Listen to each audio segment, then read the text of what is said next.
You know what's terrifying? Is getting a phone call at 3 o'clock in the morning, 3 a.m. You're sound as asleep, and you've got a four-year-old baby who's asleep in his crib, and you've got a 9-year-old who is at their grandmother's house, your mother's house, and your 9-year-old is screaming into the telephone when you answer it that there's someone trying to kill her. There's someone trying to kill her, and there's someone that tried to kill your mother.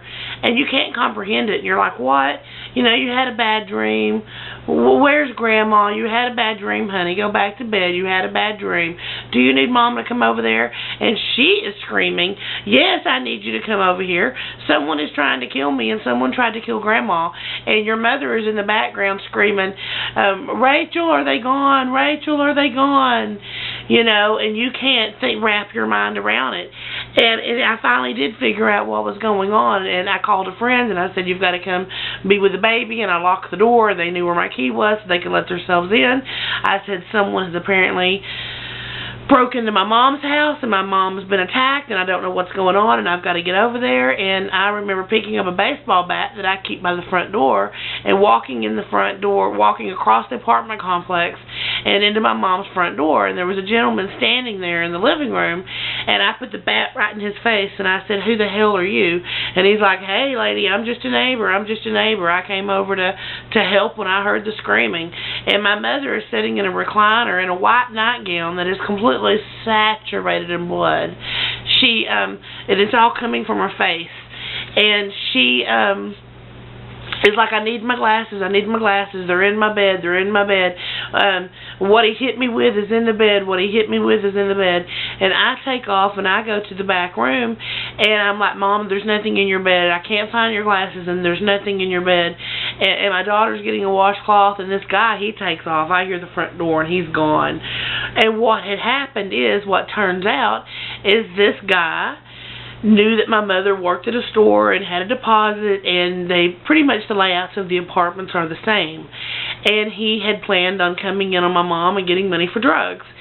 And when he came in, he wasn't planning on my daughter being there by any means. He thought my mother was by herself.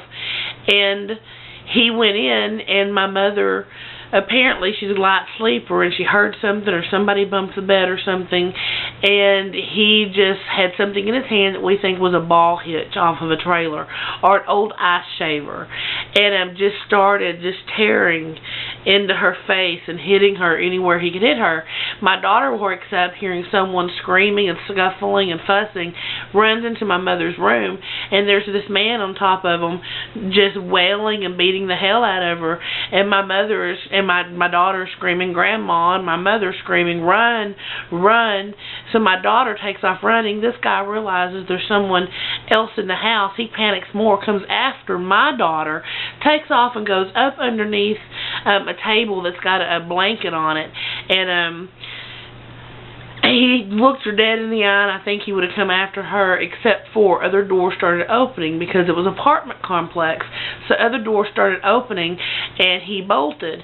Well, so my daughter comes out, and they lock the door, and my daughter comes out, calls me, my mother comes down the hall, they're trying to get their wits about them, my daughter's calling me, trying to convince me to come over there.